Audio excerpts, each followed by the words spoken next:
Welcome to the Freedom School, an opportunity to learn about history-bending campaigns and initiatives from across the globe. We are inspired by what the Freedom Schools meant during the Civil Rights Movement in the United States, a place for alternative learning for African Americans, a safe space to discover suppressed stories of courage under oppression, the wisdom of culture, and the determination of many to make the impossible seem inevitable. This Freedom School is part of Spadework, a program that seeks to nurture and develop a new generation of organizers committed to those same principles. Learning about the historical context of these important campaigns and movement initiatives allows us to reflect more deeply about our own current challenges. Inquiring and learning is part of the organizer's Spadework. Organizers are inspired by the people we meet and the stories we share with each other. We also know that this journey never ends, and along the way we find joy and satisfaction in practicing the proven organizing adage. Listen with an open heart to the lessons others have learned and apply what you think makes sense. Then reflect, rinse, repeat. If you are inspired by what you hear, or if you want to support the development of a new generation of organizers through Spadework, then consider making a small contribution to keep this going. Go to www.spadework.school/donate right now, or simply click on the link on the chat screen. Enjoy your time together. Adelante.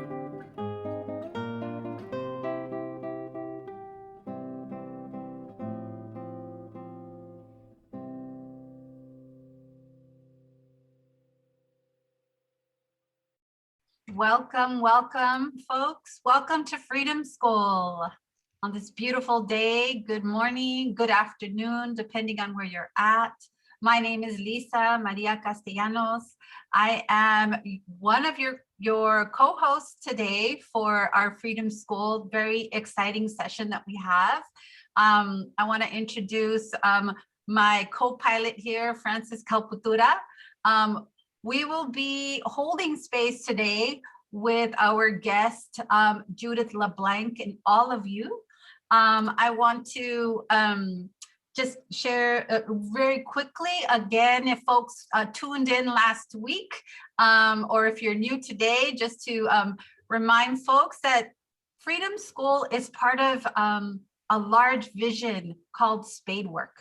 Spadework is a new program for organizations and individuals who are committed to dismantling systemic racism. It is an 8-month program, and the Freedom School is one of 3 training components of Spadework.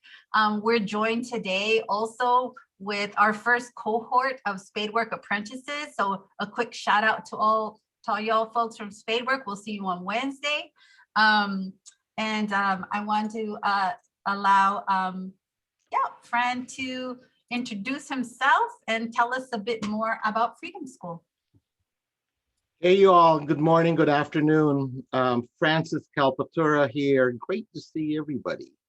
I am one of the coordinators for the Freedom School and one of the founders of Spadework. And as Lisa mentioned, this is part of training organizers. This is part of kind of exposing organizers, because we know it inspires us to hear other people's stories. It inspires us to hear other people's fights, whether or not they were victorious or not, but that it's rife with lessons for all of us who are struggling for justice and liberation to learn from and to be inspired by. So this is the second of 10 webinars in the Freedom School that were profiling, again, campaigns and initiatives, whether they were part of initiatives of 60 years ago or initiatives that are just currently being waged, whether kind of, again, in this country or our brothers and sisters from outside this country. And I'm going to go through some of those sessions at the end of this webinar. And so here's how this webinar is going to happen. By the way, Lisa and I are just standing in for Alex, Muhammad, and Larry Solomon, who are your normal co-hosts. So bear with us because this is our first time kind of doing this stuff. So here's how it's going to work. We're, again, glad and lucky to have Judith to be part of the stuff here. So in a few minutes, we're going to kind of have a conversation with her, and she's going to do a presentation about this fight, right? That the Native communities and their allies were able to wage and win around the XL pipeline.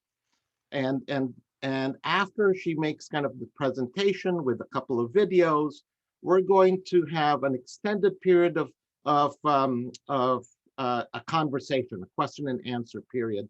And this is where you all come in as participants. Please use the chat. If you have a question and or a comment or insight that you want to share with folks, please use the chat, and we're going to become looking at the chat to look for those questions that then we can pose to Judith in our conversation. During the question and answer as well, we've asked a few people, in fact, 3 people for this session, a couple of folks who are going through the Spadework organizer training to share kind of their reflections on what they've been hearing, what they're hearing from Judith, and how it kind of resonates and reflects kind of the work that they're currently doing. So we'll have an opportunity for respondents to do that. And at the end is we'll review the upcoming sessions, and we'll ask for your support once again to help support kind of this Freedom School and Spadework. So so I will pass it on to Lisa to introduce our guest. Thanks, Fran. So I just want to say how honored I am to be doing this introduction. Judith LeBlanc, I've been following your work for many years. So I'm just so happy that you're here with us today. I want to, let folks know a little bit about you. So I'm going to read a little intro. Judith LeBlanc is a citizen of the Caddo tribe of Oklahoma and director of the Native Organizers Alliance, NOA, a national Native training and organizing network. And there's so much more that we're leaving out, but I want to welcome you, Judith. Thank you so much, Lisa. I am very honored to be a part of this because I think the Freedom School is what we need right now, because it's what we do is as important as how we do it. Strategy and tactics are woven together, but the lead is the strategy, how we do things with heart, with mind, and with our guts leading the way. I should introduce myself the way we do in Indian country. I am a citizen of the Caddo Nation. My family's names are Edge and Adonko. My family were leaders in the Peyote Church, the Native American Church, and I am one of the 75 to 80% of Indian people who walk with a high heel on one foot and a moccasin on the other. We have a large percentage of our people who, like myself, spend much time in maintaining and deepening and developing our cultural understanding of not only our own tribes, but the tribes that we're in contact with, because in places like Chicago or New York or Los Angeles or San Francisco or Seattle, there are people from all kinds of tribes, and it becomes a gumbo of intercultural exchange. And so I'm one of those Indians. Native Organizers Alliance, we work on reservations and in urban areas, and we are providing a place where people can explore how Indians have been community organizing since dirt, Wasn't a few guys in Chicago, on the south side of Chicago. We've been doing it since dirt, and that's what the Native Organizers Alliance offers to Native peoples across Turtle Island. I want to say that when talking about Native peoples and the struggles that we lead, since first contact, we have struggled constantly for cultural continuity, for community life, and for the future, being guided by our ancestors. All of the periods through history have been characterized, including the 21st century, by negotiating, collaborating, prayers, ceremonies, covenants, treaties, stealing, and wars. Yet still in the 21st century. So I'd like to show a video now of a very turning point struggle that was led by Billy Frank in Washington State for treaty rights back in the late 1960s. Matthew, could you play the video? We staged fishing down here at Frank's Landing. This was a demonstration to put the problem before the public. We said that we were going to demonstrate this right by going out and going fishing, which we feel is a passive way of resisting this force used against us. The state came down in a large force of about 50 game and fisheries warden to put down a group of 8 adults and about 30 children, ranging from 2 years old on up to 17. We decided we would put our boats on the opposite side of the river to minimize the mingling with the huge crowd of Indians and newspaper people that was there. And when we went across the river, they started throwing clubs, and so we had to bring in our full force and arrest anyone who had resisted or interfered with us in the performance of our duty.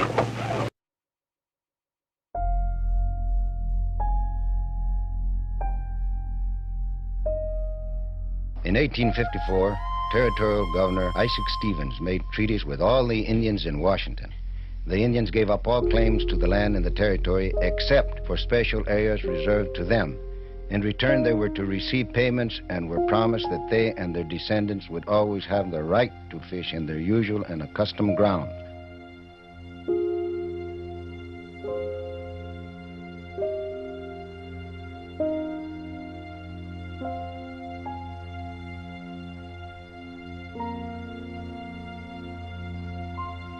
During World War I, the Army condemned the reservation land on the east side of the river for Fort Lewis. All the families on that side of the river were removed from their homes, and the government decided what compensation they were going to receive. Bill Franks received 6 acres several miles downstream from the reservation.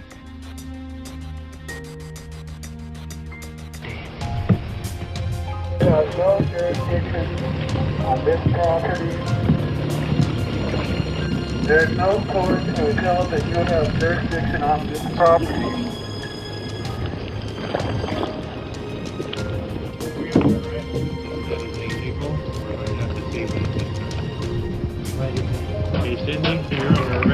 My father and Sid were arrested off the landing here.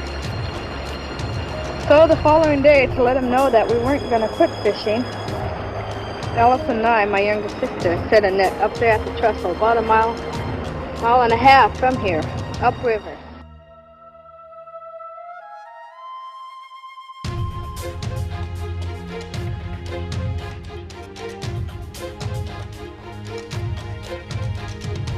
All these pictures prove the fact that some of the game department officials that got on the stand and testified had weapons in their possession and used them. They have billy clubs. They have billy clubs made out of lead pipe. The only people that was hurt was our own people. There was no Indian people hurt at all.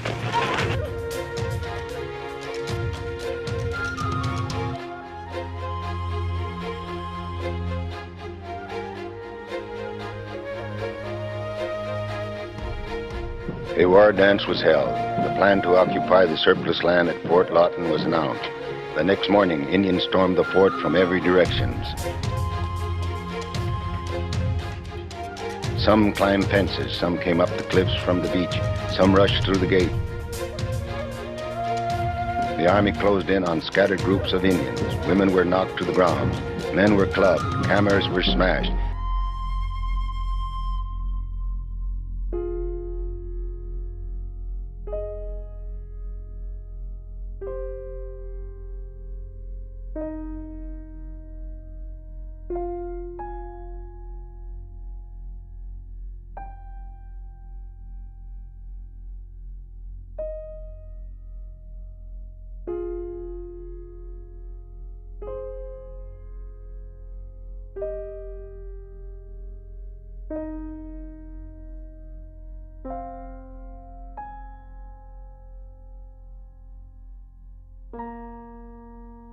They ain't gonna never terminate us. They can't. We're who we are. We're Nisqually people, you know, and we are here, and nobody's gonna take us away from this land.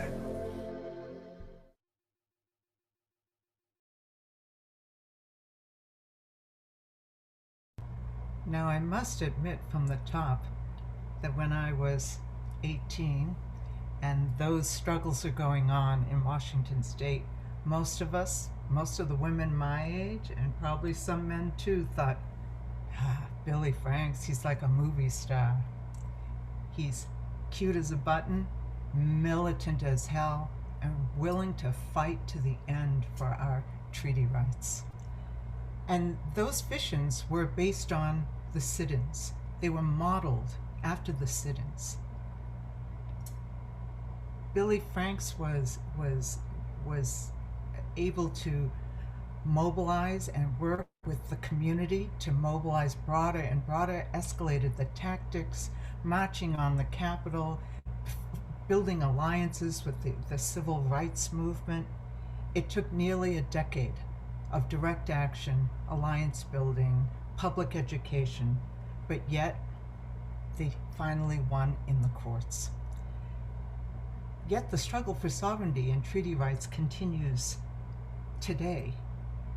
And treaties were signed at a time in the history of the United States where we were either giving up land in exchange for health care and housing and education, or it was stolen, or people were massacred for that land. Either way, when you look at the entire history of the United States, the same tactics, and therefore the response. We don't have just one strategy. We can't use just one strategy in any movement, but in the fight for sovereignty and treaty rights, we have to use every tool in the toolbox. And we have done so since the beginning of time. And the fact remains that we're not victims. The way that systemic racism has painted Indian people is that we're either victims or we're savages, and sometimes both. But the truth is that indigenous people have played a very big role in shaping how the U.S. has become, both its beautiful side and its ugly side. For example, I think that in many ways, people are beginning to understand some basic indigenous concepts. Indigeneity is an idea that can guide you in life. That's not about being Indian, but it's about values. So for example, relationality. Tribes, commonly intertribal and globally, believe that we are all in relationship to one another. We are in relationship to the natural world. Look at the example of COVID.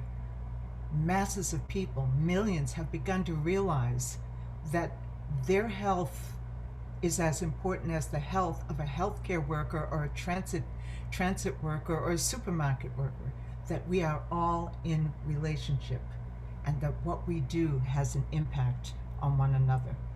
Another indigenous concept which has guided the struggles and the movements that have grown out of Indian country is the idea of time, that in the present, the past and the future come together and they come together in how we walk, in what we do.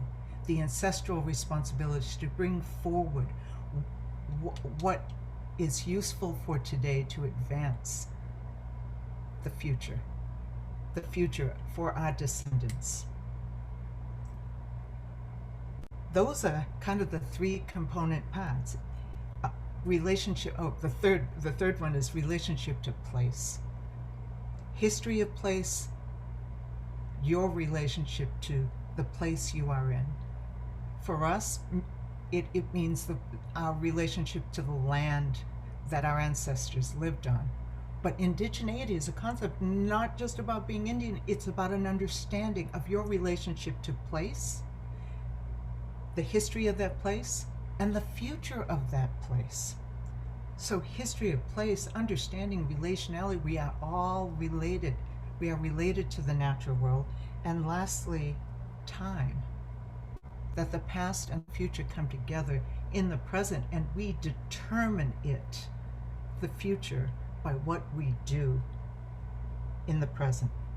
So at the heart of, at the KXL victory, are the lessons that Billy Frank learned, that have been learned by many movements that I'm sure you've been discussing this in the Freedom School. But the truth is that movements are not controlled by one organization. That movements, simple definition, are a whole lot of people doing a whole lot of things for a very long time. And so it was with the KXL movement. And I think what Billy Frank, that video on Billy Frank showed that you have to use many different tactics. But that the bottom line for Indigenous peoples in this country is the achievement of sovereignty.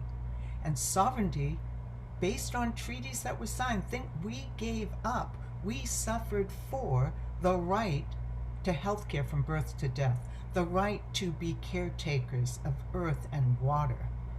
We signed treaties, they're legal documents. So when Indian people in the 21st century say treaty rights, we're talking about going back to the original relationship of equality, political equality, to be a part of the decision making on anything having to do with our land, our health, our education. That is still in contention. And that's what KXL was all about, sovereignty. I want to talk about the last 6 years of the KXL struggle.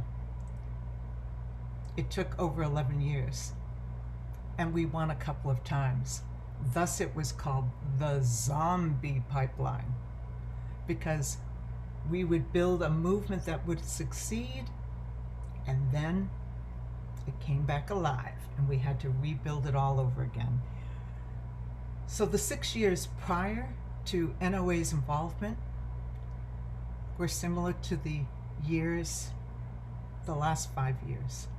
But the last 5 years, significantly different. Still, a whole lot of people doing a whole lot of things for a long time. We were invited, Native Organizers Alliance was the first Indian organization, any organization, to be invited by those who had led for the first 6 years, farmers, ranchers, tribal leaders, and Native community organizers. Right after the Understanding Rock, we were invited to go and strategize with them. Once Trump was elected, we sat in a very cold Indian casino and put all our hopes and dreams and schemes on paper. How to build, how to begin with ceremony and prayers and rebuild a movement that had already won once. The key is that it was an indigenous-led, recognized as an indigenous-led movement for two simple reasons. Tribal nations, because of our legal standing, we are the only ones with a legal standing to sue in court to protect land, to stop permits. Grassroots organizing, we have been the people in the last 10 years Many of the key environmental justice struggles have been led by Indigenous people. Why? Because of that treaty right standing, because of sovereignty. We play an indispensable role in the protection of Mother Earth. But the truth is that although the first 6 years brought together farmers and ranchers and tribal nation leaders and grassroots Indians and was filled with ceremony, prayers, and blessings to ensure that we had the strength of spirit, Indigenous leadership wasn't always respected in that first 6 years. And the lessons were learned, bitter lessons were learned, where the big greens would raise big money off of the weight being carried by tribal nations and grassroots native peoples along that pipeline. So when NOA was invited to participate, because all things are related, I knew some of the people from 350.org, and we decided that we would convene a meeting of 25 Oceti-Chacon tribal leaders all along the projected pipeline that was going to cross the Missouri River.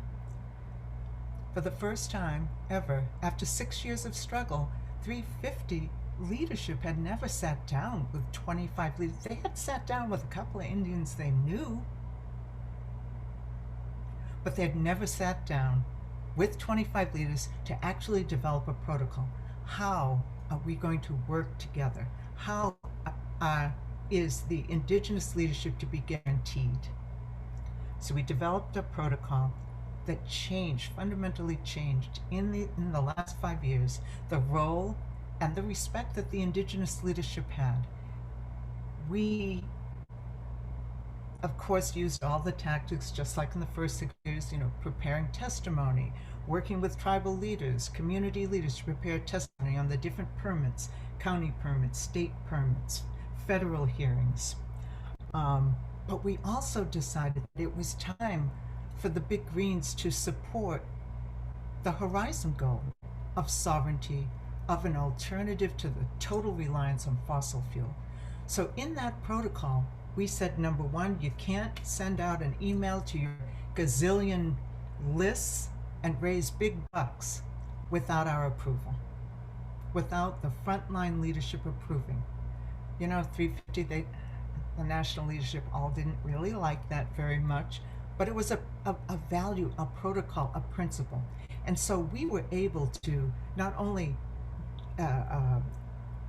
steer and oversee the messaging coming from the ground up, but we were also able to reverse the stream. When money would be raised, it would be put into a special fund for the work on the ground, which allowed for, therefore, public education on solar energy, invested money raised to buy tiny house with solar panels, going to the state capitol when there were hearings, going to Walmart parking lots, Indians and white people together, talking to the communities that would be affected by the pipeline about that there is an alternative to fossil fuel. We also were able to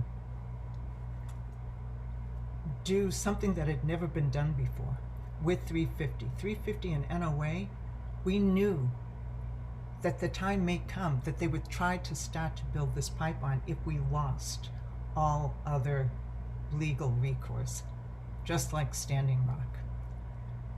Well, 350 developed a draft of an appeal called the Promise to Protect the Sacred. It was beautiful, we all contributed to it, but there was one phrase that said, we who signed this document promise to come to stop the KXL pipeline. We will come to South Dakota and Nebraska and stop the pipeline with our bodies. And I gently brought up, not so fast. The farmers, the ranchers, the tribal nations, and the Native community organizers, if they invite you, it's not your call to just sign a petition and show up in the territories, because that might not be what the people on the ground want. So we struggled. If invited, we struggled over that phrase, and it was inserted. Over 50,000 people signed that pledge to come along the pipeline if invited. So what we did is that we then launched, co-designed with 350, NOA and 350, a Promise to Protect training tour about how to be a good relative. We learned a lot from Standing Rock. You can't just show up.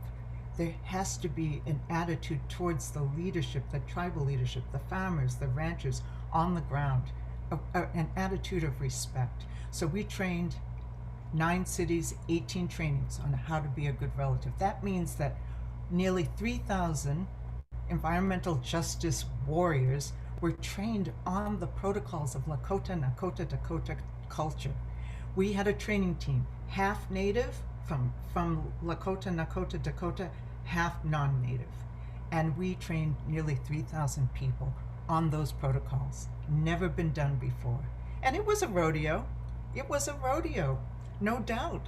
When we went to Miami, there were all kinds of misconceptions that we had to dispel in the middle of the training around how direct action doesn't really work, for example. Age-old movement questions, not questions about Indians, questions about how to build a movement, because that was the only thing that was going to stop and did stop this pipeline. We also were able to amass resources because of these protocols of looking to the horizon. In the long run, how can we achieve sovereignty? How can tribal nations become caretakers of the Missouri River bioregion? So we launched a project at the same time to work with tribal governments to pass water codes that were more stringent than the EPA, that would engage the tribal government in building up their technical expertise to become caretakers of the Missouri River bioregion. Native and non-native scientists came to support, and we've begun a process of working with tribal leaders and grassroots Indians to pass tribal water codes that will protect the Missouri River bioregion. Long haul, it's going to be a long haul, the enforcement of it, but it fundamentally will change the relationship we have with the Bureau of Land Management, with the Army Corps of Engineers. We also used electoral tactics. You know, in 2018, 2 Indian women for the first time in history were elected to Congress. 2 Indian women, first time in hundreds of years. A lot of prayers, a lot of organizing. Deb Holland was one of them. But we also ran natives for office in South Dakota, where the heat and the fight around KXL was happening. We ran an Indian for the Public Utilities Commission, which is a statewide office that was the decider on permits for the KXL pipeline. We ran 2 elections in a row, Native candidates who took their stand and advocated for why the Oglala Aquifer could only be protected from being ruined for the farmers, for drinking water, for life eternal, if we were able to stop this pipeline. That was their platform. So we used the electoral arena to do public education, although we knew South Dakota is a hardcore, right-wing dominated state, right? The current governor and the governor, 2-term governor, is someone who wants to run for president and be the next Trump without a name. She's attacked tribes left and right on every issue, including when some tribes in South Dakota set up a tracking system before any other city or state or the federal government did. She threatened to sue them even though they were trying to protect their nations from COVID infection. But all of this time when we were doing hearings and demonstrations and ads on TV and all kinds of ways of manifesting the opposition, which was not a majority sentiment in the state of South Dakota. It was a majority sentiment among all 9 tribal nations, but not in the general public. But we kept trying to promote the bigger narrative of clean drinking water for all. Well, we decided that that we really had to take it to the next level. That the presidential the Indian vote is often called statistically insignificant. Well, actually, not true. Not as long as we have the Electoral College. And so we decided to do the math that in 7 states there would be 77 electoral votes decided. 7 states where Indians were one of the swing votes. So we decided to convene the first ever Native Presidential Candidates Forum in Iowa. We had 11 of the top tier candidates. They came, and KXL was the question that each was asked. What will you do about KXL? President Obama, Vice President Biden stopped it because it was a threat. It was a threat to the Oglala Aquifer. What will you do? We had 500 people in the audience, and we had panels of 7 tribal leaders, traditional leaders, Native community organizers for 2 days, grilling the candidates. We got live coverage on MSNBC, CNN, Front Page USA Today, the New York Times, because it had never been done. No one had done the math for them. 7 states, 77 electoral votes. We had a second forum in Nevada. President Biden at that forum said he would stop the KXL pipeline on his first day in office. And so we were off to the races, mobilizing the largest Native vote in history.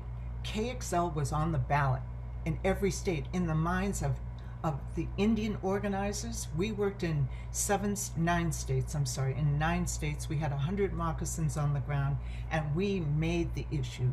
KXL, the right to health care from birth to death, the protection of air and land, and the right to be caretakers. We made those the issues. We risked our lives to vote. Indian reservations were some of the most infectious places in the country. In Menominee Reservation, Wisconsin, for example, it was the most infectious county, and we increased the voter turnout by 23% from the last presidential election. We were on the move in 9 states, South Dakota being one of them. If you saw any of the pictures of the United States, those blue islands that you saw scattered around South Dakota, all Indian reservations. And so I say that to say that we put the pressure on Biden. We asked for a commitment. He gave it, but they didn't fully realize that the ability to get elected would be determined by the Indian vote, and it was recognized. It was, for the first time in history, Indian vote was recognized as a political force, not statistically insignificant, politically significant, turning out in large on Navajo Reservation, 80% voter turnout, 80%. And so I say all that to say that we had to go from grassroots to national, grassroots to national. We were walking on both sides, the inside and outside the government, and within the political parties, outside the political parties. And the kind of expertise and sophistication at the grassroots level, where we had delegations that were in the course after the elections, we realized that we needed to continue the momentum on KXL and on Line 3 and all the pipelines that threaten Mother Earth at this point, because we knew that the Biden administration was advocating for shifting to alternative energy.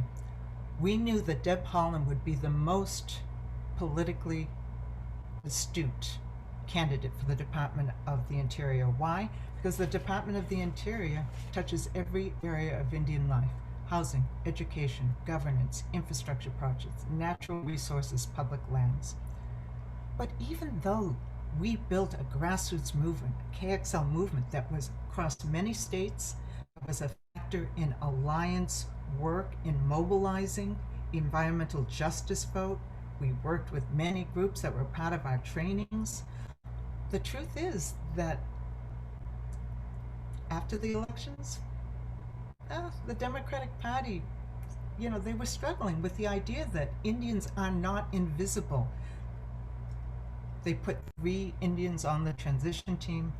We mobilized within 2 weeks, 19,000 signatures on a petition to nominate Deb Haaland. They wanted to go with the tried and true Udall, the Old Boys Network. We mobilized, we put the pressure, they nominated her. Truth is, it wasn't a done deal. We mobilized over 40,000 letters to the Senate for her confirmation. But we had to work the inside-out game. And this is how the grassroots movement showed itself in that element of the struggle. Number one, Biden did stop the pipeline day one, signed the executive order. But we know it's a zombie pipeline. We know that unless there's structural changes, unless there are clear-cut policy changes, it's not enough. And so Deb Haaland being there, not a destination, but it creates, Deb Haaland being nominated and confirmed, creates the political space on the ground for us to keep building the movements, because movements make change. Organizations don't make change. Movements that are many people doing many things for a very long time do, but that we're on the cusp given the objective conditions of climate chaos and an administration who is leaning into the need to begin to shift towards alternative energy. But not all were aligned in the Democratic Party. So our inside-outside strategy, besides the mobilization of the vote, besides the movement that we had built all across the country, led by Native people, we understood that people could see the importance of an Indian for the first time being in the cabinet, but we weren't just about representation. It's about content. It's about policies. And the truth is that in these committee hearing in the Senate, one Republican voted for her. You know why? And she said it when she voted. She made a speech, representation. But you know really why? Senator Murkowski in Alaska takes a bath in oil every morning before she goes to work, and 20% of the population of Alaska is Native. She's been fighting for drilling in the Arctic, but she had to vote for Deb, even though the policies that Deb has advocated for in her congressional life are counter to us because of representation. So yes, we're about representation and policies, but the truth is that sometimes representation matters. Nancy Pelosi, and I will end on this note, the fight inside outside, we knew some people who worked with Pelosi. Representative Pelosi didn't see the importance of representation. Someone put into her briefing book that there would be significant blowback if Deb Haaland wasn't nominated. I'll go with significant blowback. They saw the Native vote. They saw the movement that we had been building for 13 years. They knew in the Biden administration that there are people who are watching and are concerned and want to move forward. And Nancy Pelosi finally agreed. So the struggle continues. It's not over. KXL was stopped. We need a permanent solution. We need transformational change. We need to be able to create ongoing movement activity that looks to the horizon. And that's what we're doing along the pipeline.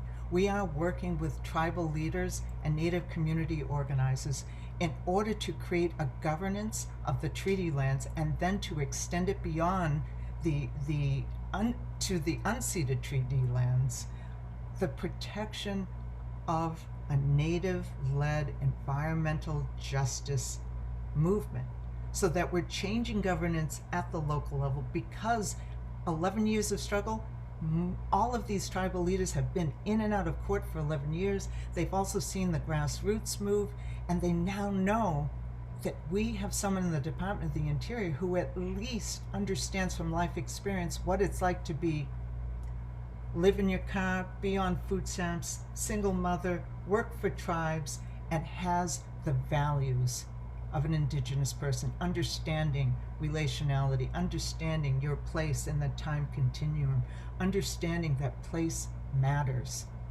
So the KXL movement and the people that we work with on the ground are gearing up, supporting, of course, the struggles on Line 3 in Michigan on the White Earth Reservation, and the Bay Mills tribes struggle against Line 5.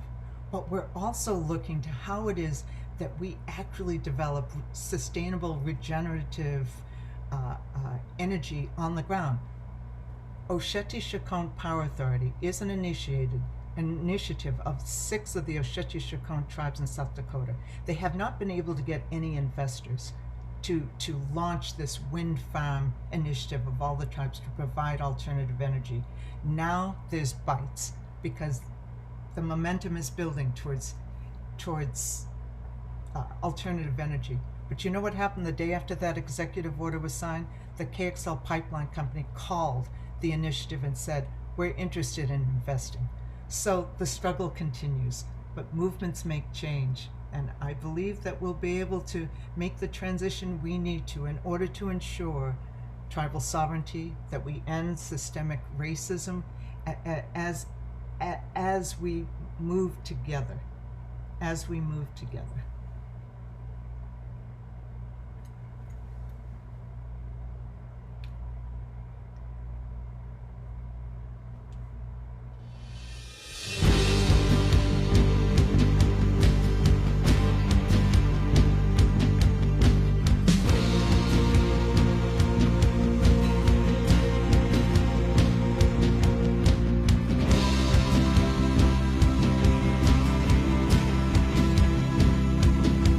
That pipe will never go in the ground in Nebraska. Let's stand together and oppose this pipeline. We should not have to sacrifice our land and water to meet TransCanada's bottom line.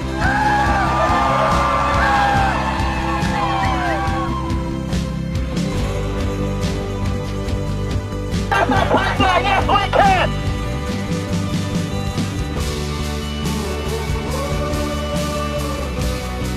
Free state! Free state!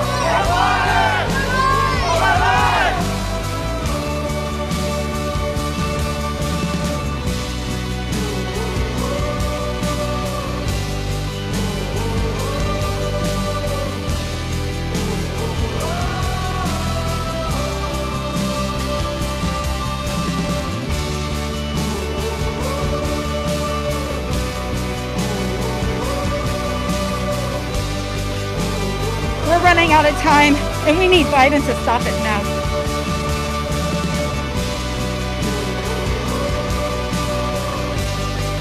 People are waking up to the reality that we only have this one planet in which we can breathe the air, in which we can drink the water, in which we can have soil to grow our food. We are building a movement that is deeply rooted in respect for Mother Earth. Nothing can beat that.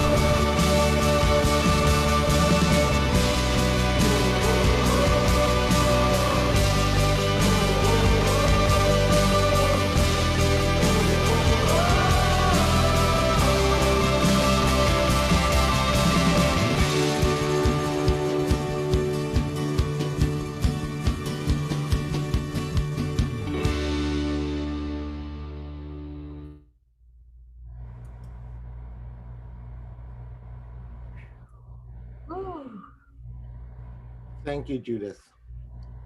That's why we do this Freedom School, because, and that's why, you know, I'm a little kerfuffled, because it's the faces of the folks. It's the dignity that you see and you feel, kind of how they stand up. Right? Kind of that's why we do this work. And so, and hopefully kind of we all are equally inspired by the story of the communities and by the campaigns that you've shared with us, Judith.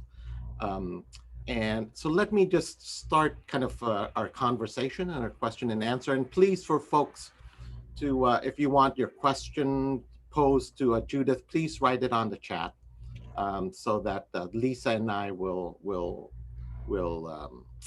try to accommodate everyone's questions around this. So what we're going to do in this next section is ask questions and share some reflections. So one of the things, Judith, that you mentioned, part of this Freedom School is both to lift up the successes and the inspiration. But as he said, is that this is not a straight line, right?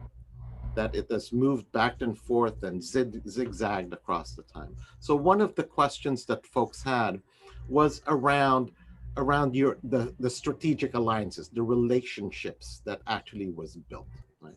And how, give us kind of more of a texture of how you navigated that minefield. Right? Because as we all know, bringing folks together, especially different kinds of folks together, different communities together, is not easy or simple. So can you just give kind of some context about those tensions and how you resolve them? Well, two ways. Number one, ceremony was at the center of every initiative.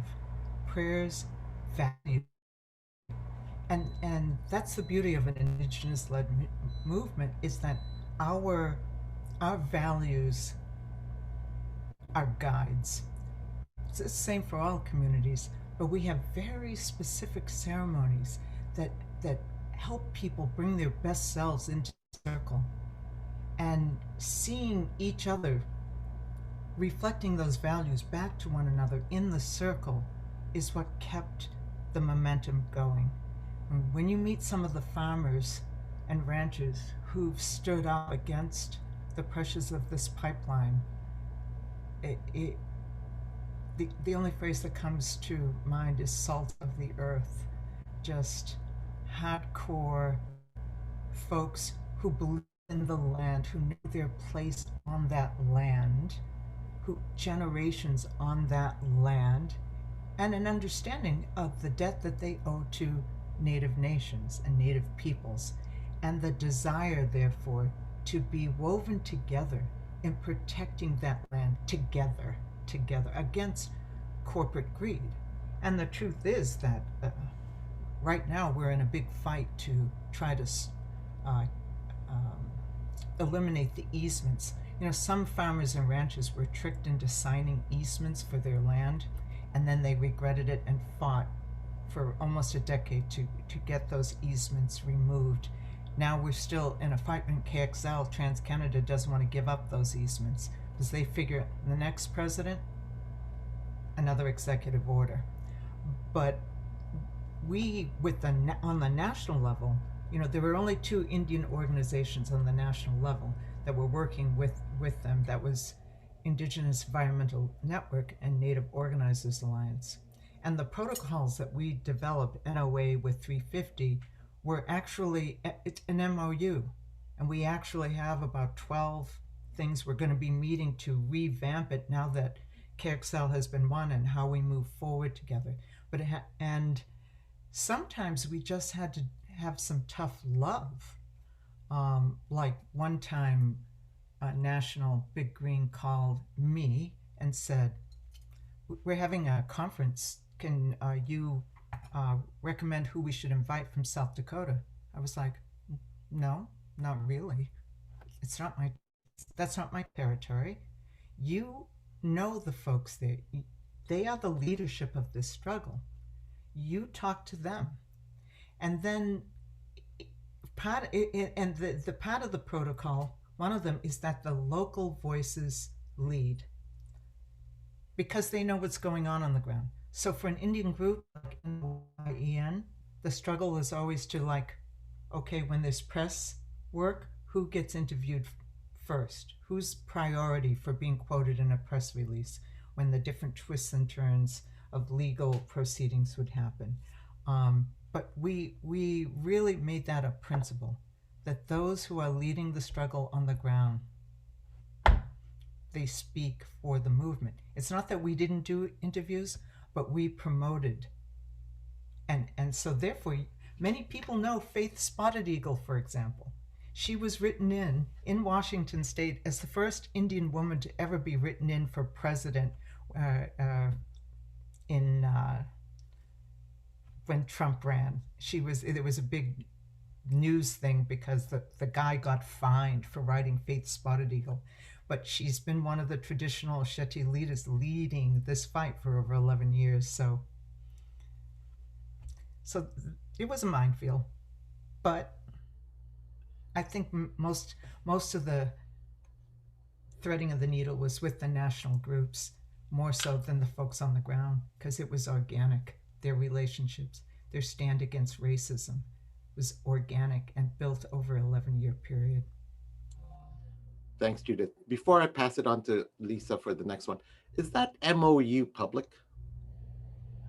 That's a good question. Someone should Google the Promise to Protect. I know the elements of it were in the petition that 50,000 people signed. Someone Google Promise to Protect. I also want to say another thing. Among Indians, there's always minefields as well. And so we use ceremony and traditional practices to bring people together. There were 2 signings of the International Treaty to Protect the Sacred, where we did ceremonies and we signed, all of the participants and Native groups and tribal leaders signed an agreement like we used to do in the old days. Even before first contact, we would have ceremonies to develop alignment between tribes in different regions. And so that always drew us into trying to move in a good way with understanding of that people had good intentions, even if they were straying from the path. Love it. Love it. Thank you, Judith. I have just so many questions. You know, one of my questions that I hope that we can get to is just, how did you get into this work? You know, would love to hear your organizer story. I do want to highlight one of the questions that our participants is asking. I want to loop back to that question. I would just love to hear how you got into this work, this calling. So the question of one of our participants is around this idea of representation. And this idea of representation matters versus all skin folk ain't kinfolk, right? How did you make the decision to get behind one candidate over the other? Is part 1 of that question. And part 2 is, what does it or has it looked like to make sure that representation also delivers on community demands and values? So, you know, we, Native Organizers Alliance and Illuminative, another national Native group that does work on narrative, and the Center for Native American Youth organized and launched the first ever Native designed survey of Native peoples. COVID, that damn Rona got in the way. We had a whole powwow strategy where we were going to go with tablets to all kinds of powwows and work with, of course, tribal governments and tribal entities and Native community groups to do this historic groundbreaking survey. But we still did good because COVID caused Indian country to go online. Of course, most of us are online with our phones. Majority of Indians do not have computers or access to broadband. So we did a survey of over 6,400 Native peoples, all age groups, all 50 states, over 400 tribes. And I think that the most important way that we found in the survey of how we as a community choose, 80% of people in that survey said they studied the record of a candidate. 82% said they studied their platform. We have voter turnout, high 70% people reported turning out for the last presidential election. Only 3% of our people believe the federal government will make good decisions on our behalf. So you have a highly educated, a highly mobilized electorate, native electorate. So when we launched these presidential forums, we asked all the questions and we pumped it out into Indian media and to mainstream media. And so it was very easy for us, for tribes to decide, because they knew what, through the primaries, who were giving answers to the questions that we had. We've never had a presidential election where it was so clearly articulated on many different levels what the presidential candidates were saying about issues of concern to Indian country. We've never been featured on the front page of USA Today, our issues, or in the New York Times and the Washington Post over and over, like we were able to. So people made a decision. We, Native Organizers Alliance, we're a C3. We do have a C4. We did nonpartisan voter engagement. So we put KXL on the ballot. We educated people about where do they stand. Here are the programs. Here are the platforms. We did voter registration. The other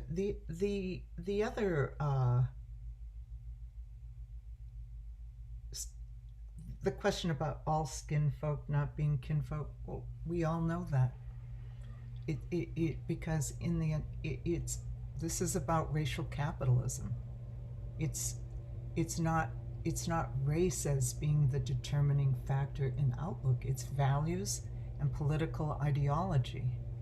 And in Indian country, we have not a large, but we have significant Republican registration. And you should go to our website. You can download the whole survey. But single digit Republican, self-identified Republicans. Majority, though, are not Democrats. They're independents and socialists and social democrats. And I was so excited by those figures, and we broke them down in the 9 states where we were focusing, 7 of the battleground states. And the thing that made me overjoyed was that socialist grouping of folks, because that's how I got involved. Because I quit college. I was harangued about this, and still am. Like, you never went to college, you had a free ride with the Bureau of Indian Affairs grant, and you quit to go off to Wounded Knee. So in 1973, I quit college and I moved to South Dakota and lived on the Pine Ridge Indian Reservation. My tribe is from Oklahoma, but I went because they needed Indians to do pretrial investigative work after the occupation of Wounded Knee in 1973.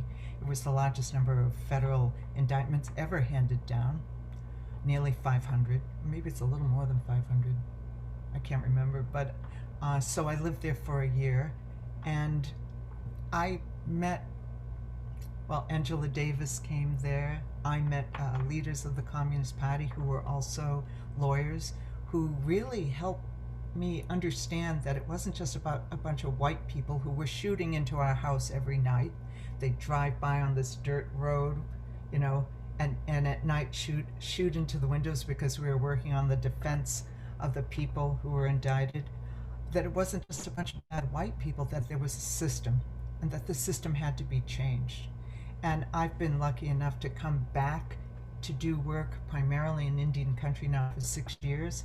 I'd worked with the labor movement, I was a journalist, but my general orientation, just like those who organized the unemployed movements, just like Angela Davis, just like the Panthers, who had significant support from the Communist Party, in that period of upsurge in the 70s, the American Indian movement had the same, the Brown Berets, all of the groups who in the 70s were surging and having magic movement moment as we are right now.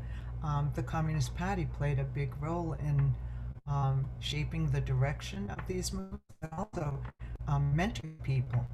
And when you're mentored by people who, you know, organize to get social security paths, to all the things that, you know, the social safety net, which has been where they've attempted to dismantle ever since. All those social programs were a part of a system adjustment, but knowing and learning from my mentors that it's not enough to get legislation passed, that you have to have the values that lead you towards a horizon where healthcare is a right, not a privilege, that, you know, you are guaranteed a decent life. And so for me and my orientation as an Indian person, the elements of systemic racism have always been totally intertwined with the development of capitalism from first contact.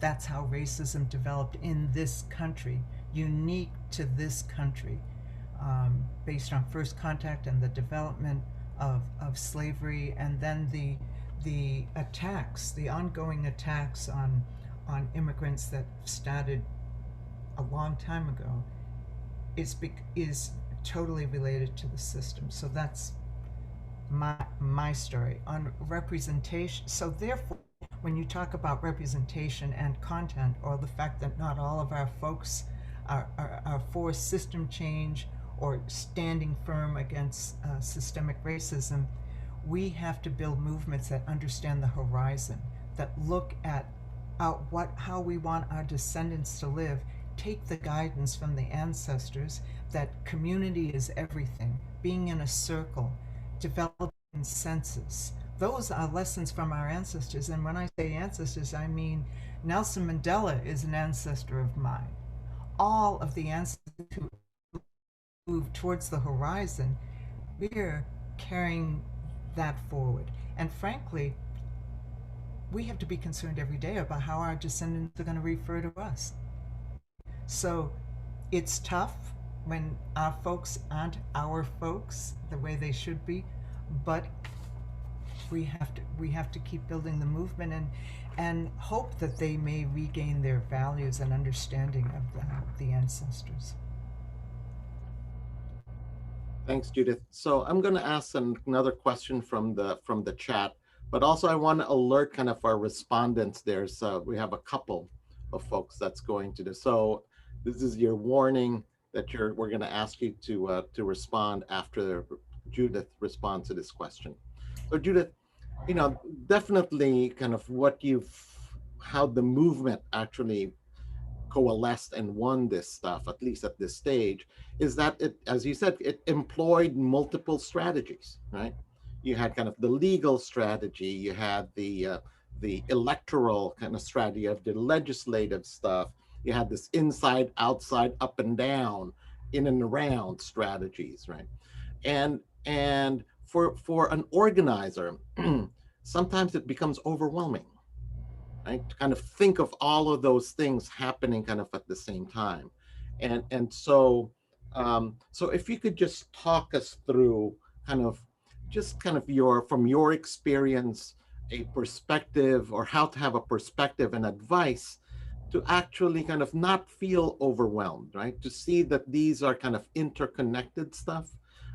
And how should kind of an organizer who is starting this off have our heads straight about how to look at these complementary strategies in building a movement?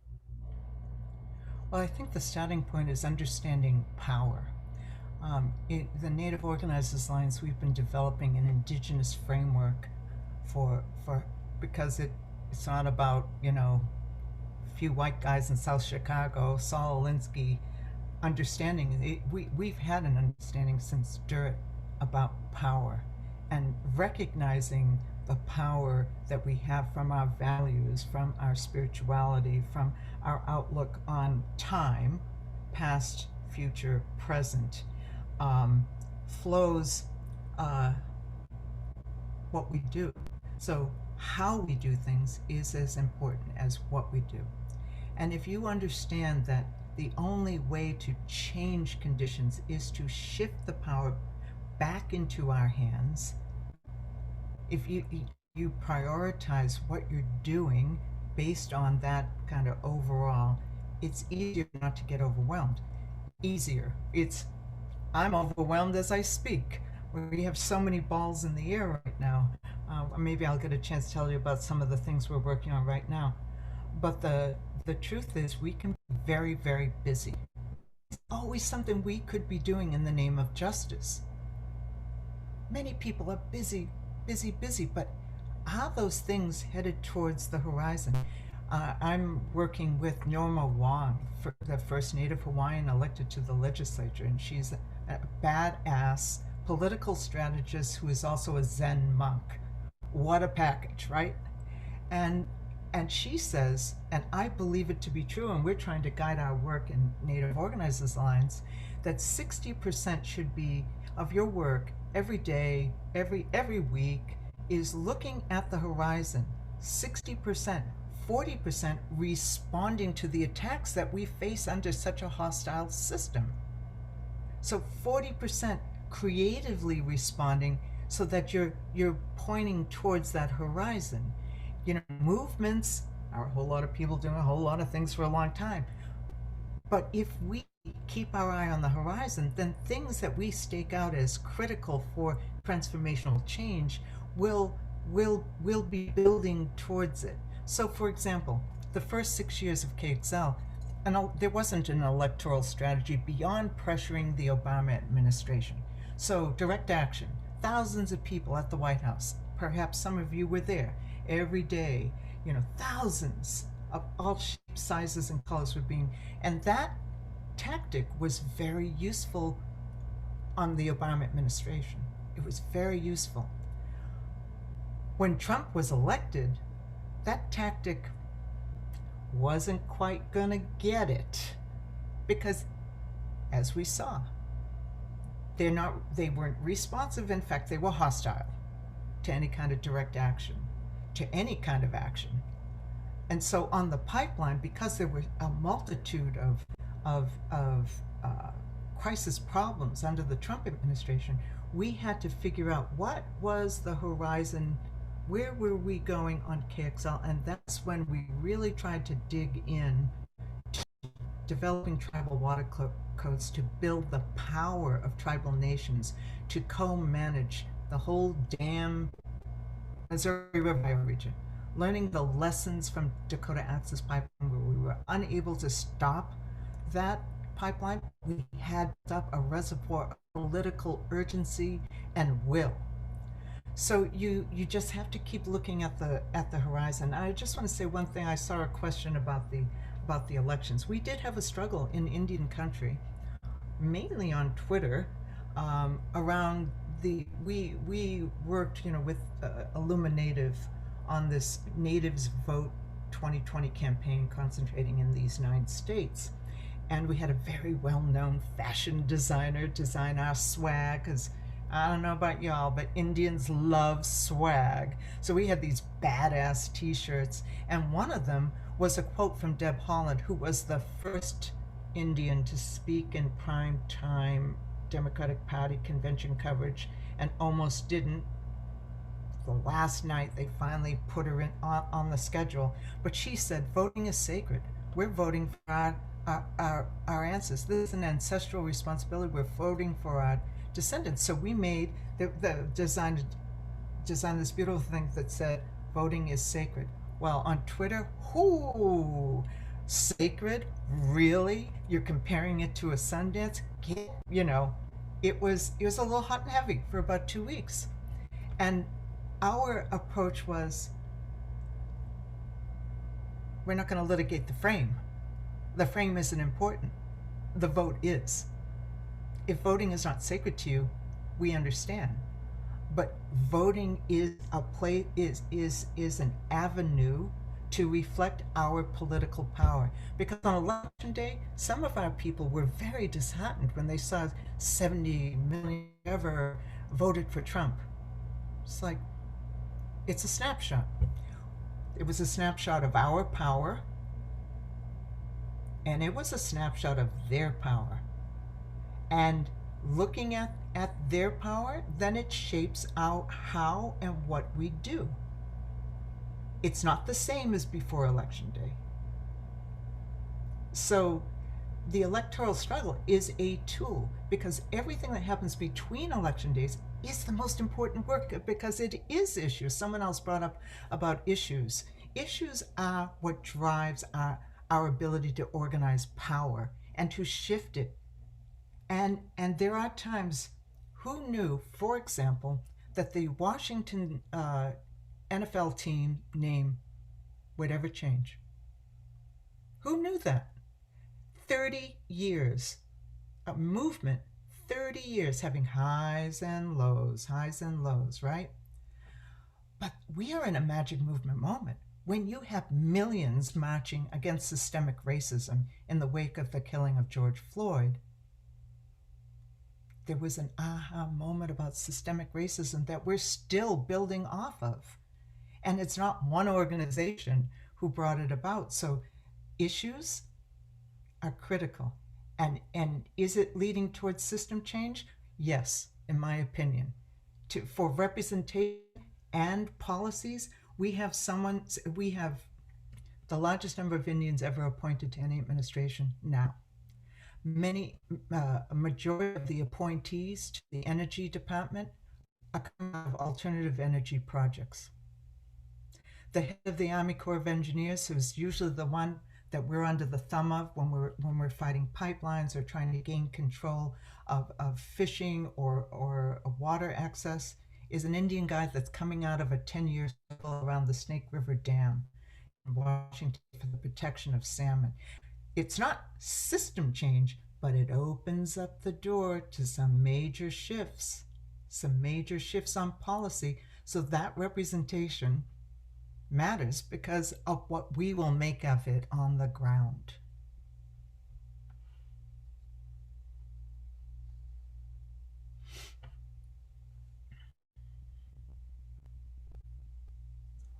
Thank you, Judith. That was just so inspirational. I have so many little notes that I've been taking. So we're going to invite a couple of folks to who agreed to be respondents. This first person is Norma Garcia. Norma is actually a participant of the Spade Work program, and I will let Norma introduce herself now, and she'll also share a bit about where she's based and her work and the organizations that she's working with. Welcome, Norma. Thank you, Lisa. Muchas gracias. Mi nombre es Judith. Mi nombre es Norma García. Soy voluntaria para la organización GLAR, por sus siglas en inglés, la Alianza Latina de los Derechos Humanos en Georgia, aunque yo vivo en Sur Carolina.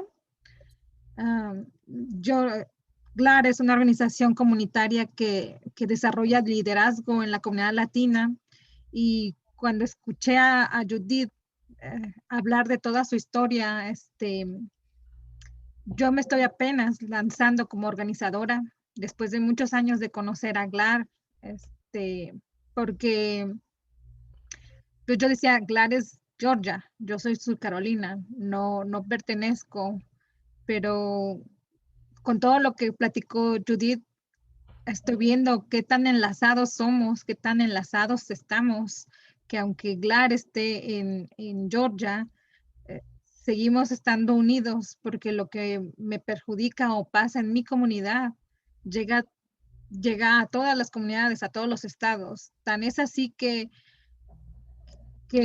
bueno, en mi caso es asuntos migratorios, o ICE. Nosotros estamos luchando por abolir a ICE, y esto me afecta a mí, y tanto estamos enlazados que cuando una persona es detenida en mi comunidad, termina en Atlanta, en un centro de detención en Atlanta. Esto es lo que me ha llevado a estar unida o conocer a GLAR y estar parte de su lucha y entender que tengo que unirme, que tengo que moverme, que tengo que comenzar a ir más allá. Es la última, no la última, una de las cosas fuertes que hicimos en mi comunidad con 8 personas, fuimos a Georgia a sacar el voto latino para poder transformar ese estado en azul. Y cuando yo comencé a decirle a la comunidad, tenemos que ir, ellos decían, pero pues eso es Georgia, ¿a nosotros qué nos beneficia? Deberíamos de sacar latinos en Sur Carolina. Sí, está bien, pero si ganamos Georgia, estaremos después ganando Sur Carolina y tenemos que ir donde se tenga que ir, donde está más fuerte la lucha. Y escuchando a Judith hablar de todo ese tiempo de subes y bajas, pero al mismo tiempo en esos subes y bajas estar enlazando movimientos, personas, me da esperanza. Muchas gracias.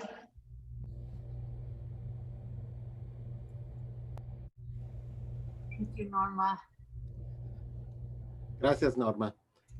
So the next person we want to bring up is Scott Nakagawa, an old colleague. That just says we're old, Scott.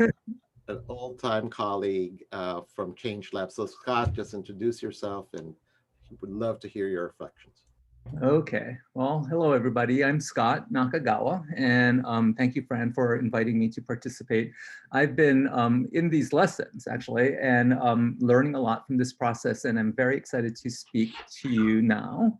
I work with something called Change Lab, which is a national Racial Equity Think Act Lab. Our primary constituency is Asian American, but we also work more broadly on issues of race. And my particular practice within the Change Lab, world of things we do is tracking and reporting on and helping to develop strategies to confront white nationalism and other ultra-nationalist and kind of supremacist movements, particularly here in the United States, though I have some relationship with people in Southeast Asia who are facing similar kinds of challenges. So, I was really inspired by what Judith had to say. And one of the things that really struck me was her, talking about indigeneity.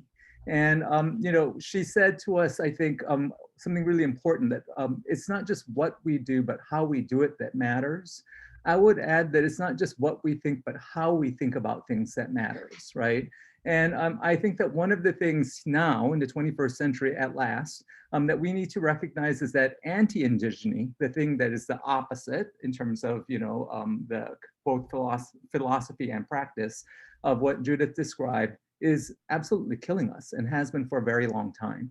And this should be fundamental to our politics as progressives, right? In the 21st century, from my perspective, we face dual crises, crisis of the climate and a related crisis of democracy, or of really ultra-nationalism, reacting to sort of flaws within liberal democracies in order to promote ethnic nationalist and religious nationalist agendas. In each of those, anti-indigeny is at work at the foundation, right? So that seems really obvious when we talk about climate, because, of course, what we're facing here is a crisis also of capitalism, and capitalism's depletion of all of our natural resources and its inability to deal with all of the kind of negative externalities related to, the capitalist industries, right?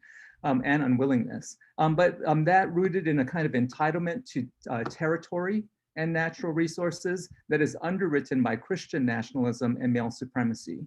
And so, that side of things seems really obvious, but on the side of the crisis of democracy, anti-indigeny is at work there too. And I think it forces us to have to kind of reframe our politics and rethink about how we're thinking about the world, right? So in this moment, the majority of the world are autocracies. About 68% of the world's population live under autocracies. That's a new thing now in the 21st century. And about a third of the nations of the world are becoming autocracies. And these include G20 nations. They include places like Turkey. India is now the world's largest electoral autocracy, and the United States is part of that process as well. And that's, in part a kind of reaction to global migration patterns and changes to the racial demography, not just of the United States, but in the world in terms of the balance of who lives in the world, and to secularism in government and challenges to male supremacy. So changing gender status, right? Those things are very much afoot. But at the foundation of all of that is a kind of sense of entitlement to land and natural resources and control of people that is underwritten by all of these things, right? Male supremacy, white supremacy, and Christian nationalism. And that's something that we should be paying very, very close attention to. So those of us who are concerned about white supremacy, for example, we have to understand that what it is that, a group of people decided that some of us were of nature and that God entitled them to exploit nature, and that those who didn't appear to be exploiting nature as they dictated were actually wasting those resources and an affront to God, and therefore heathens, right? This is the foundational ideology behind these ultranationalist movements, and something that I think that we need to be taking really, really seriously. We should also recognize that the nations the most in crisis, most of the nations in crisis around the world are liberal democracies with white majorities, right? And in those places, right, what they're living with is a legacy of colonialism. Basically, what has happened is that the world is tipping, right, and people are starting to go from the colonized and exploited nations of the world to these nations in Europe, like Hungary, for example, Poland, France, Italy, and demanding entrance, right? They basically follow the money to these to the doorstep of these nations, and the people of those nations, those white majorities, are saying, if democracy is the open door to these people coming, then we want it shut. Right. So that, I think, is something also to really be thinking about very, very carefully. The other thing I just want to say to Asian Americans in the audience, because I think that, there's been a lot of talk of Asian settler colonialism and our role in the world, right? That we should never forget that we are also among us displaced indigenous people. For example, people from Southeast Asia, from the Philippines, from Laos. These are displaced indigenous people who've been forced to become migrants, and many of them then land here in the United States, in part, for many, because of US-sponsored foreign wars, right, that have made their home countries basically unlivable. And so we should be thinking about that in how we organize ourselves and think about what we are, how we frame, what it means to be an Asian American and a progressive in the world today, and recognize that these issues are also our issues. That I think is really important. And then I'm going to say something that people might find surprising, but I think that white people need to think about it that way too, right? We need to think about what the colonies, the original colonies of North America were, which were business enterprises, right? Where the original laborers were European indentured servants who had been victims of privatization in Europe, forced off the commons into industrial centers where they were criminalized. And then as they were criminalized, either sent to prison, to paupers prisons, many were killed, others were deported, right, basically, or forced out. We have to remember that, of course, Australia started out, the white part of Australia, as a giant penal colony, right? And so these people were displaced to North America, and then the institutionalization of slavery caused them to become free soilers. But as free soilers, they could never compete with those large slave plantations. And so they were displaced and forced west. And that became one of the levers of native dispossession, right? People were forced to become foot soldiers in that western expansion. So all of these things, in all of these ways, we are in fact connected. And so I think Judith's call to us around that is something really important for us to keep in mind. We're not, I fight the right, right? But I'm not just anti-right, I'm an anti-authoritarian. And part of the reason I am is because people like Judith teaching me about the importance of thinking about indigeneity. God damn, Scott, that was great. I want to say, oh, sorry. No, go ahead, Judith. So this is kind of, if you want to respond to Scott and on Norma. I want to say, Scott, I'm writing an op-ed for CNN because of Rick Santorum's outrageous racist rants, and one of the things that I did, I was saying that the history, the elements of history of the U.S. are like a path of blood when it came to colonialism, slavery, and indentured servants, and a lot of people, they don't think about that. Of course, I also want to say that I think the future is indigenous. Not that Indians will be the majority, but that this approach to indigeneity is really, really crucial. So, for example, migration has always been a part of human history. Indian tribes migrated before first contact. Either you migrate for food, climate conditions, or even love, you know? So I think this idea of like indigeneity being kind of a guide to how to look at today's problems, even science is starting to catch up and use certain this relationality concept in guiding how they look at tests that they're doing and the relationship of different scientific developments. So I think reflection, thinking about these things, it's the biggest leadership development tool we have. Reflection. Practice, reflection. Practice, reflection. Thank you, Scott. Thank you. Thank you, you two.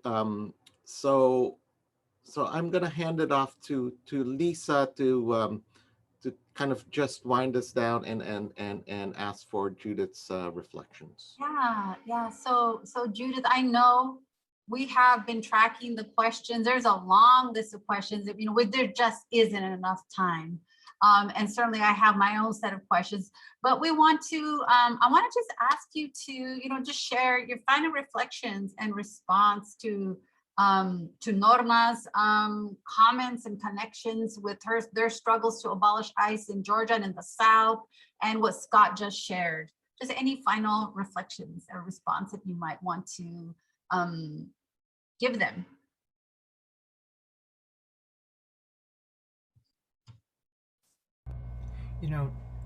Norma is, I think, this idea that Indigenous people have to be more engaged on the struggle around immigrant rights is something that we are taking very seriously, because, and we're actually going to be launching a joint project with United We Dream, because of all that Scott and Norma raised. Because the truth is that, for example, Fort Lawton in Oklahoma was a prisoner of war location for Indians at first, and then Japanese people were interned there, and the Trump administration tried to make it third time prisoner of war for immigrant children from the border. But through the joint action of immigrant and indigenous people, actually some elders from my tribe led demonstrations and civil disobedience to stop that from happening. But it's just a reflection and a big public education moment, because we still have so far to go. And with United We Dream, we're hoping to develop a joint project that will do both public education and deeper solidarity, which is needed. I also wanted to say that, democracy, the ability to achieve tribal democracy, tribal sovereignty, is directly related to the expansion of democracy. And the attacks on democracy limit our ability to regain control of land, limit our ability to be a part of governance. And democracy means that Native peoples, immigrants, all peoples should be having a role in how governance is carried out, federal, state, local. And I know some local areas have given the right to immigrants to vote, but I think that this is part of the expansion of democracy, and something, because we live together, it's relationship to place and therefore governance. I know that among Indian people, there are divisions. There was a question about the differences and conflicts and tension between federally recognized tribes and non-federally recognized tribes, or tribes that were removed from being on that role. When you're federally recognized, that means that you have original treaty status or some kind of status that was an act of Congress. And those are constitutional rights. They've been upheld by the Supreme Court, even under a right-wing dominated Supreme Court. Treaties are constitutional rights. So when tribes are removed from that status, that means they can be denied any kind of government programming that's specifically targeting Indian people and land protection. And the truth is that we're never going to be able to achieve tribal sovereignty tribe by tribe. We're talking about sovereignty when there is, it can be achieved only when there's a deeply democratic political system and a deeply democratic economic system. And that sovereignty is not just for tribes, it's about native peoples having sovereignty. So that, therefore, treaty right that I'm denied, healthcare from birth to death, I'm denied it because I live on Lenape territory in New York City, and there isn't an Indian health service there. So because I've chosen to live there, I'm denied my right. Now, if I lived in Oklahoma on our family's land, I would have that right. So we need sovereignty, native sovereignty, but the starting point is tribal sovereignty because those are the legal documents, and then our values, therefore, come into play, and how we think about sovereignty will change for all Indigenous people. I want to say that tribal sovereignty, therefore, is of concern for all people because it has to do with the functioning of a democratic political system, truly democratic, not corporate controlled, and a democratic economic system, not corporate controlled. And so we can see all through history how, for example, in this magic movement moment, Standing Rock happened, and we were on the front row. People understood for the first time globally. One of the largest successful divestment campaigns happened. $5 billion was divested from the Dakota Access Pipeline. People all over the world, from Okinawa to, to Australia to Greece, were standing in solidarity with Standing Rock. And we, Indian people, probably would not have taken that stand had we not been a part of this larger movement moment of Black Lives Matter, of the fight for 15 for fast food workers, for the Dreamers. All of that kind of built up a momentum which continues today. And so a lot of the work that we have to do is really centered in expansion of democracy, voting rights, utilizing that arena, but democracy in the sense of values and governance and governing for the whole, and acting as if, like I like to say among my colleagues, so we got to act Indian. We've got to act sovereign and lean into it. When a grandchild is doing something that's dangerous, you don't say, "Grandchild, may I correct you?" You correct them and show them the way. That's what we've got to do with the federal government, is to lean into being Indian and sovereign and go into these fights around, for example, sacred site protection. We're about to launch a Red Road to DC, where we're taking a traditionally carved Lummi totem pole. It's really a story pole. It has different symbols of the crises that all of our peoples are facing. We're taking it to communities where sacred sites are being endangered and collecting prayers. And we are utilizing ceremony and prayers to drive home the political point that the only relationship that is needed now between the government and all tribal nations is the power of consent, the internationally recognized free, prior, informed consent, a UN concept, and that consultation, talking to the federal government about a secret site, it's not enough. We need to be at the table making decisions as equals, returning to our original relationship in the best of days of treaty relationships. We're taking this totem pole and we're going to bring together communities to talk about the nature of democracy and why consent for tribal nations is necessary, and why democracy has to be expanded to ensure that we at the grassroots are able to determine policies. So We will deliver it to the Biden administration. It will be exhibited in the National Museum of the American Indian, but it is a reflection of how we are. On the story pole is a child in a cage. And we want to lift up the fact that democracy, it's not just an Indian thing, it's about indigeneity. It's about knowing our relationships to all things living, the natural world. It's about relationship to place, its history and our role. And it is really understanding that in a circle, there's power. The bigger the circle, the more power. And I have really been lifted up by this incredible surge around changing Columbus Day to Indigenous Peoples Day. Hundreds of cities and towns, I forget how many states now. Who would have predicted that Columbus Day could be changed anywhere? Anywhere, right?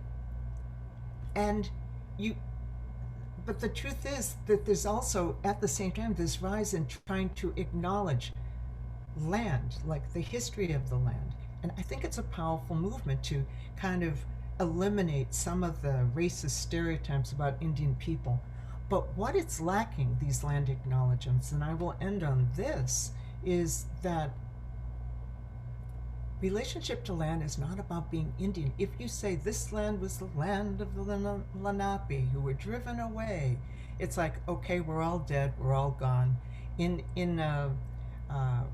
Reclaiming Native Truth, another survey that we did with Illuminative a couple of years ago, you can Google it, Reclaim Native Truth. Something like 40% of people thought we were all dead. And we surveyed 20,000 people, focus groups, and 39% of we were just history. So if you give a land acknowledgement and you talk about the history, but you don't talk about the present day, you don't talk about how history developed and the responsibility for all people living on that land, their ancestral responsibility and their responsibility for the future. Because the truth, if you do a land acknowledgement in Manhattan, then you have to talk about immigrants. You have to talk about slavery. You have to talk about the communities that have developed in the South Bronx, East Harlem, in Astoria, the Greeks, the Italians, in the Lower East Side. You have to bring those threads together to help people understand that the future depends on us being together and understanding our responsibilities and the nature of racial capitalism, and that we all have a stake in moving things forward. Judith, I am just so appreciative of this time that we have with you in this moment, in the places where we are all located, and the histories that those places hold. I'm really just feeling the presence of that right now, even though I cannot see the 90+ people that have joined us today and that are very likely tuned in to the live stream that we have going right now. I really, there's a part of me that wants to refill your coffee cup right now and just be in conversation and continue this.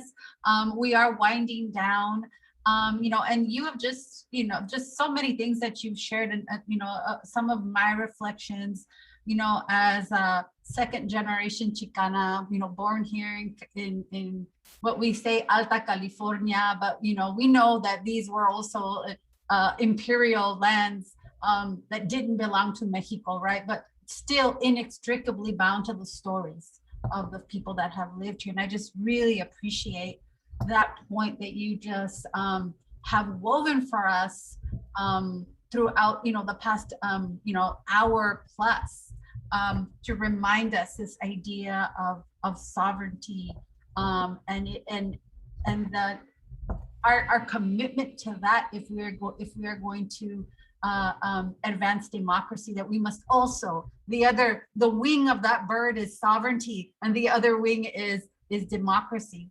I just, I think that for me, what I really, them taking away just so much from today's sharing, how to be a good relative. In 2016, I left my very secure job when I saw what was the train wreck that was happening in the elections. And I really I asked myself, what do I need to do to be a good ancestor? We're about to enter a very difficult period. What do I have that I can offer? How can I serve? And so I really just appreciate you reminding us, right? Reminding us all that it is about being a good relative. Right? It's not about being a badass organizer or knowing how to do, or a profile or a platform. It's about, how are you going to be a tender? How are you going to tend to people? How are you going to be a good relative? I also, really, really appreciate after this last electoral cycle, and just a lot of the stuff that was dynamics that were going on, and around this notion that, many of us know that we got to bring all the tools to the table, right? Everything. And I was at times disheartened when I would run into, some folks that were just, electoral politics is not radical enough. It's not anti-imperialist enough. It's not decolonizing. And I just really appreciate everything that you shared, that I know in my heart that that's not true, but from the perspective of Indian country and the struggles of how that you described, of how it very much is. It doesn't have to be everybody's cup of tea, but it's a very important path of this moment and now that we have at our disposal. So we have to use it. And you just really brought that home for me. So I just want to thank you. Thank you for sharing this time with us, and for just your presence. I could feel your presence through the Zoom. And I want to just kind of transition us to, or Fran, did you want to? Yeah, let me just do this before you go on to the word from our sponsors. Yep. Sorry, because the spirit moves me. So just sharing just a couple of thoughts, and thank you, Judith, my buddy, for doing this. Really, really, really appreciate it. What I want to lift up is what you termed horizon, right? Because as organizers, sometimes we lose sight of the horizon, and that horizon is rooted in a worldview of indigeneity. Ooh, I can pronounce that shit. Indigeneity is really important, so that we are rooted in that core values and core perspectives, and that we don't lose sight. The 60-40 thing that you mentioned is kind of interesting, right? But it signals that we can't lose sight of the horizon, even though it feels hard. We can't see beyond our nose, at times when we do organizing.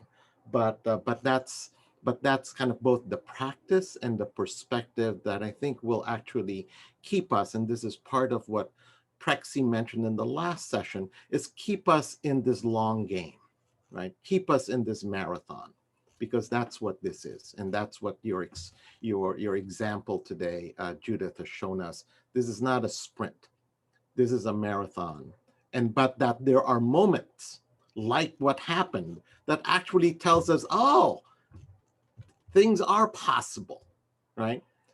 But that possibility of that liberation, we all know in all of our communities, right? That we have that history of struggle, and we have a history of actually fighting for liberation, and that we know that it actually is possible. And it's examples like what you've shared with us today that again gives us a glimpse that it's not only possible, but it's essential, right? As long as we keep our eyes on that horizon, kind of moving forward. So thank you, sister, for sharing your time, your wisdom, and your spirit with us today. And we will see each other again in some meetings, whether in Zoom or otherwise around the country, sister. So Lisa, I'll give it back to you. Yes, so now a word from your sponsors. If you're inspired by this session and want to keep it going, then please go to the link in your chat right now. Fran is about to drop it, and make a donation. Your contribution, we promise, will go to develop organizers through Spadework. Spadework is a new national organizer training program to nurture the next generation of organizers of color. Norma is part of the first cohort of organizers in Spadework. So we're going to show a slide now for preview the next session. Yeah, so as you're doing that, we want to just preview the next session and then give you a sense of what the upcoming sessions are for the Freedom School. So next week, our third session in this series is we're going to profile the Justice for Janitors campaign, one of my all-time favorites. And that we're lucky enough to have one of the people that led that campaign here in Silicon Valley against Apple company in the 1990s, Chava Bustamante, who will be joining us to share both his experience, the campaign itself, how it came about, kind of this innovative kind of strategy that this labor-based campaign actually employed in winning all of these contracts and fights that kind of really built power beyond the workplace. It really built power kind of in the community itself. So please join us and join Chava and others to talk about the Justice for Janitors campaign. We're going to go back to the regular schedule. So it's Mondays. This week is this kind of a special time. So Monday, May 10th from 10 to 12 o'clock Pacific time is when we're going to do that. And then Matt, if you can do the next slide, which is these are the list of the schedule. And you have this, of course, kind of at the website and in your emails confirming your registration. But these are the schedules that we're going to have. So please put it in your calendar if you haven't done so yet. After Chava, we're going to have Maricel and another sister from Puerto Rico share with us what they're organizing centered around mutual aid in Puerto Rico. Sister Leslie from Maslib, Nevada is going to share with us kind of their work around promoting and striving for prison abolition. A good friend of mine, Joel Rocamora from the Philippines, will share another kind of indigenous campaign in the Philippines in fighting the policies of the World Bank. And we're also going to hear from Cesar and their organizing in Ecuador. Both the Puerto Rico one and the Ecuador one are going to be primarily in Spanish, but that we will have simultaneous English translation of that. And then Alfredo de Avila and other former organizers for the United Farm Workers will talk about the boycott of the UFW. And we're going to end this 10-week session with Charles Payne and Zohara Simmons. And Zohara was a SNCC organizer in Mississippi. And Charles Payne has, of course, written a lot about SNCC and Freedom Summer, and they're going to be the last ones to do this. And I'll pass it on to Lisa to tell you about this open session on the 9th week. So we purposefully have an open session during week 9 of the Freedom School on June 21st, because we wanted to come from you. If you have a suggestion of a campaign that bent the arc of history, whether it is in this country or somewhere else around the world, and you have folks who have an intimate connection to that struggle or fight, then let us know by sending an email to admin@spadework.school. We'll drop that link in the chat and let us know. We do need to know by May 31st so that we can work with you to pull that together. But this is an open invitation for you all to be part of designing this first series of Freedom School. And with that, we just want to say thank you so much for joining us today. For the upcoming sessions, we'll have our regular co-hosts, Alex Mohammed and Larry Solomon, back. But it has been my pleasure to be here with you today and hold this space. See you next week.